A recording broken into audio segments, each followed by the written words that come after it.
جس طرح سے عمران ریاض کو ان لوگوں نے کل 15 ایس ایچ اوز نے پکڑا ہے، ان کے ساتھ اس طرح کیا گیا ہے جیسے کہ وہ غدار ہوں۔ اس ملک میں ہم سب کو پتہ ہے یہ شریف خاندان، یہ رانا ثناء اللہ، یہ سب مرڈررز ہیں، یہ سب لوگ جو ہے کرمنلز ہیں، منشیات فروش ہیں، چور ہیں، ان کے لیے ایسا کچھ بھی نہیں کیا گیا۔ لیکن صرف وہ انسان جو سچ کی آواز بول رہا ہے اور جو سچ بول رہا ہے اس کے ساتھ یہ کیا جا رہا ہے۔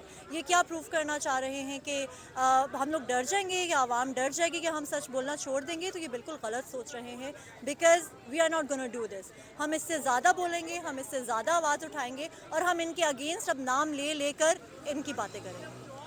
میڈم، یہ ظلم کے ضابطے کب تک جاری رہیں گے؟ یہ ظلم کے ضابطے یہ لوگ تو جاری رکھنا چاہتے ہیں، یہ لوگ جب تک بھی ہیں، لیکن یہ ظلم کے ضابطے انشاءاللہ بہت جلدی ختم ہو جائیں گے۔ اور اللہ کی لاٹھی بے آواز ہوتی ہے، اللہ تعالیٰ ایک ٹائم تک اپنی جو ہے انسان کو نا ڈھیلا چھوڑ دیتا ہے، لیکن جب اللہ تعالیٰ اپنی رسی ٹائٹ کرتے ہیں نا تو پھر یہ انسان جو ہے یہ کچھ بھی نہیں رہتا، اور انشاءاللہ جو ہے سچ ایک دن اٹھے گا اور ان سب کا صفایا ہوگا۔ میڈم، کیا اسٹیبلشمنٹ سے کوئی صلاح صفائی ہو سکتی ہے پی ٹی آئی کی؟ دیکھیں، ہماری خیر کوئی ناراضگی تو اسٹیبلشمنٹ سے نہیں ہے، لیکن اگر وہ اس طرح سے ہی کرتے رہیں گے کہ غلط چیزوں کا ساتھ دیں گے اور سچ کا ساتھ نہیں دیں گے تو پھر بات صرف پی ٹی آئی کی نہیں ہے، اٹس اباؤٹ آل پاکستانیز۔ صرف پی ٹی آئی ہی پاکستان کو ریپرزینٹ نہیں کرتی، ہم سب پاکستانی جو ہے وہ پاکستان کو ریپرزینٹ کرتے ہیں۔